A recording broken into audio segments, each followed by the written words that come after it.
Good morning po. Today, magre-review po tayo ng another Jedders Grindahan na produkto. Part po ito ng bag of goodies na pinadala po nila. No? Puto mix po. So, napakasimple lang po ng instructions na nandun po sa mismong puto mix bag. Susundin nyo lang po yun. Tapos, steam nyo lang po siya. I think for 20 minutes po, and then ito na po yung resulta niya. So, meron pong plain dyan. Meron din po yung with queso. Ginawan din po ni Mrs. ng variation, nilagyan po ng ubi flavor. So makikita nyo po dyan, meron pong purple. For today's review, yung plain lang po muna. Kung mapapansin nyo po, no, halata pa naman po sa voice ko. 4 days po ako hindi nakapag-review. It's because of trangkaso. Nadali po ako ng flu. Viral. Actually, hindi lang po ako nagkanda hawa-hawa sa family. So, kumuha na po ako ng baseline blood sugar, 124 po. Of course, through the OTI CGM po yan. Kainin ko po ito, mga 4 pieces na plain. Tapos, babalik po ako after 2 hours and we'll see kung ano pong gagawin niya sa blood sugar ko.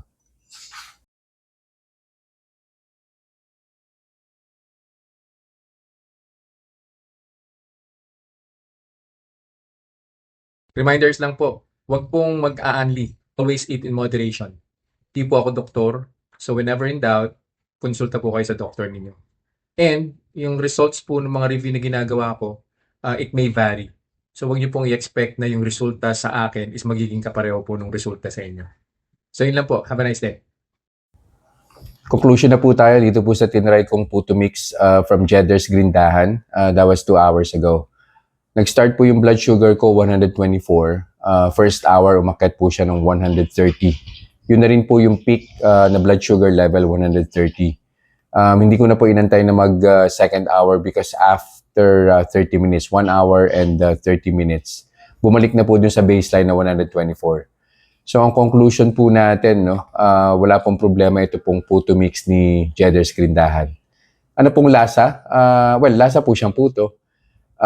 Meron po siyang coconut flavor. Pretty much may halo po ito na coconut flour.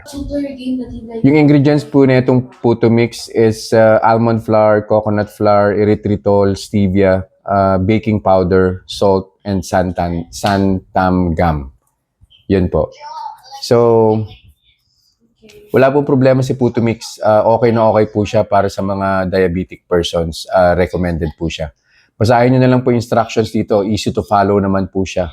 Tsaka yung additional egg and all-purpose cream na kailangan pong i-add. So yun lang po for this review. I'll see you guys in the next vlog. Bye-bye.